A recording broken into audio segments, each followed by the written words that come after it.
Hello and welcome back to the garden. Today we are going to be planting our kale in this bed that we've prepared.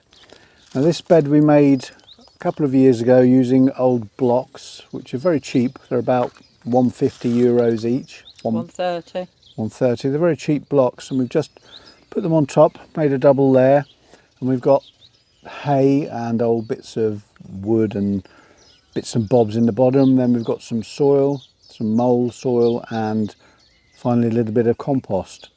So we're going to plant these now. These are our kales here. This is black kale, known as Cavolo Nero. Also, It's got about 3 or 4 different names. Cavolo Nero, black kale. Tracy's grown them from seed, but they're ready to go in. Yeah, they should have gone out before now, to be honest. And these are both heritage heirloom varieties. Now this one has quite a funny story attached, because you can you see how many there are in here? Quite a few.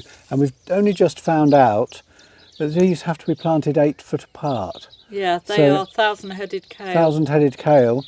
A French variety from the 1860s. So but they have a, I was going to say wingspan then. They have a leaf that can grow up to 3 foot. So this would probably be about an acre's worth. We could probably get away with putting one in this bed.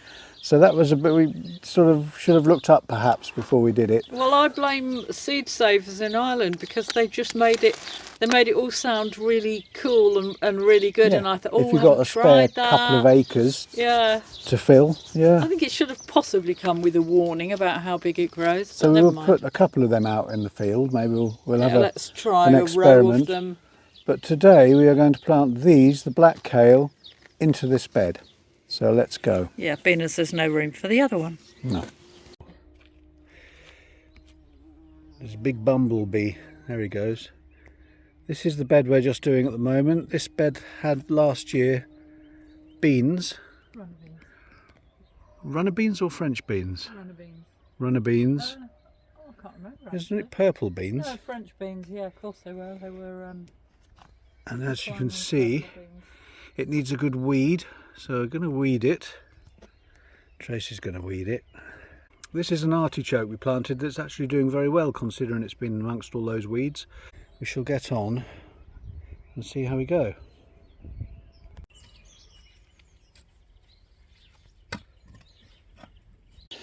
We've laid out some kale here ready, about 45 centimetres apart.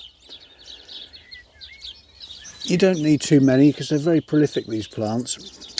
Okay, so when we plant them, we'll plant them in here, obviously, and you want to go down to about the first leaf, isn't it? Yeah, they want to go in quite deep and firm as well. Plant them in firmly, because otherwise they're going to rock in the wind, especially when we get to the heavy storms that no doubt we're going to get later on. Yes, that's quite firm and deep. Okay, nice soil actually, isn't it? Wants to be quite heavy actually. They can tolerate a heavy soil, or the brassica family really, so that they stand still, and we may have to stake them later depending on how well they do, how big they get. I reckon you'll have to reckon they'd be like palm trees. Maybe. Well, I hope you're going to be. I'm getting bitten to death by the midges. Oh my god! Midges I hope you're going to eat all these, because I've grown these for you. This is our artichoke here. They're so nice, aren't they? They're really architectural. I love the colour of the leaves, that sort of glauca blue. Right. Now you've got to lean across and do the ones at the back. Okay, let's get the rest in then. Okay, let's get them in. Just give them a nice watering in. Set them down a bit. Give half of the artichoke a bit as well.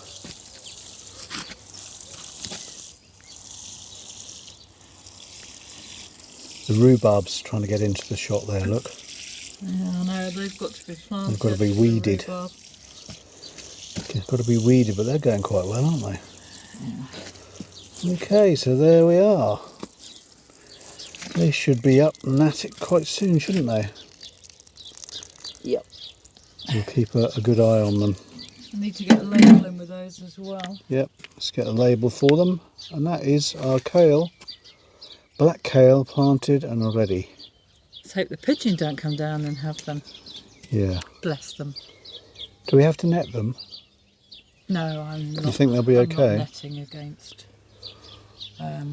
pigeons, wildlife, but let's just say they're quite cheeky sometimes. Yeah, we'll keep an eye on them.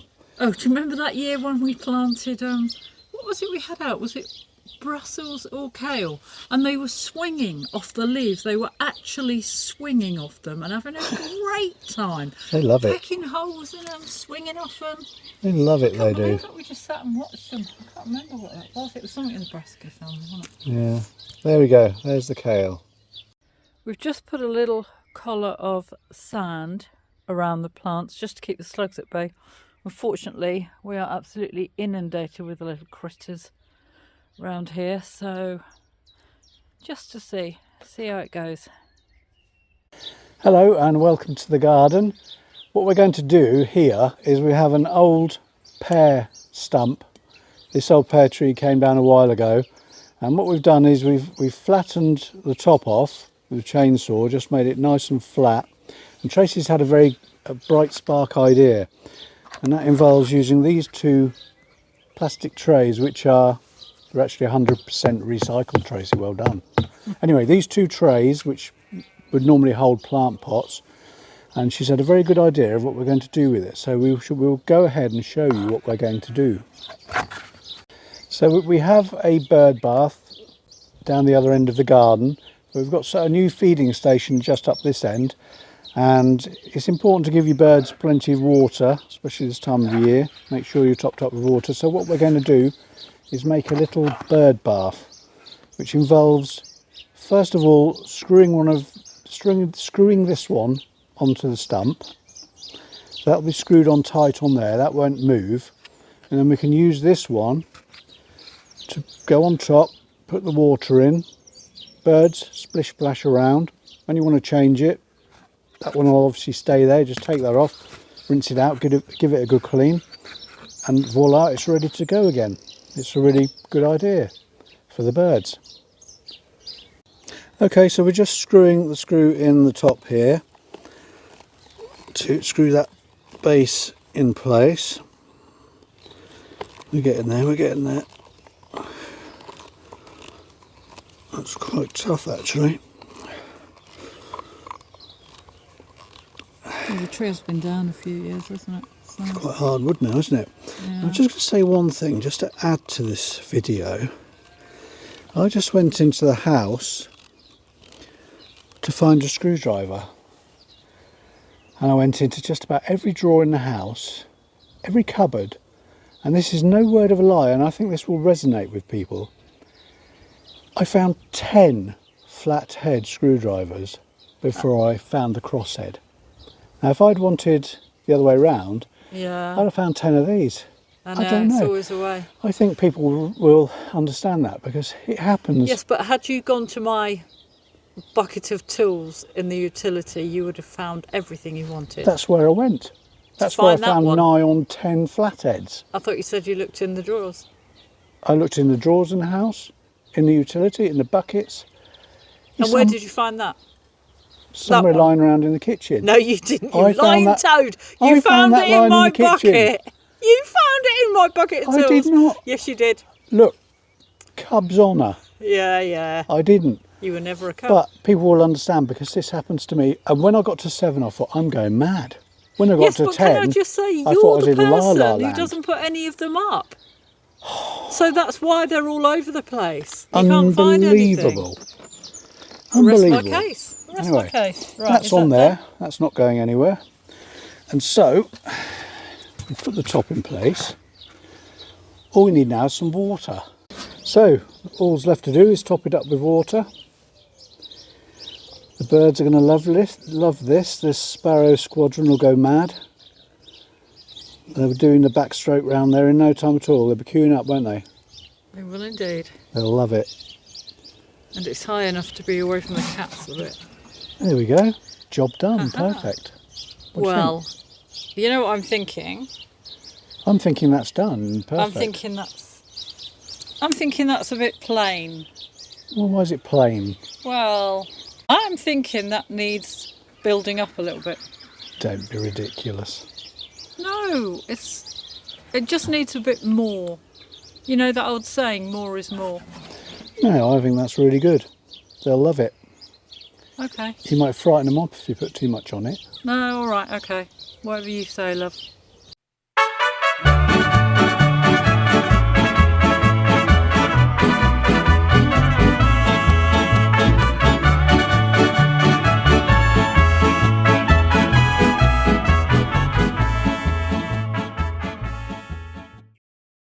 Just thought I'd show you these beautiful cherry trees in our field. They look absolutely amazing. In full blossom, huge trees. Don't they look beautiful? Ignore the brambles. Don't look at the brambles that I didn't manage to get done this year, that I said I would. Just ignore those. But look at those stunning cherry blossom trees. They are amazing. Beautiful. Okay, so we've got the kale in. That's the first thing that we've got in. But as you can see, we have all this stuff to get planted in the next, well, few days really. A few days, so we're going to be very, very busy. So please come and join us again. See how we get on. Thank you very much for watching, and we will see you next time. Take care. Bye-bye. Bye-bye. It's your old tractor here, Gary and Rowena. I've had to take the deck off it, but we're using it now with a little trailer, which is brilliant for around the garden. Look how much stuff I'm getting on the back of that. Fabulous. So, thank you very much for giving us that tractor when you left. I really appreciate it. It's great.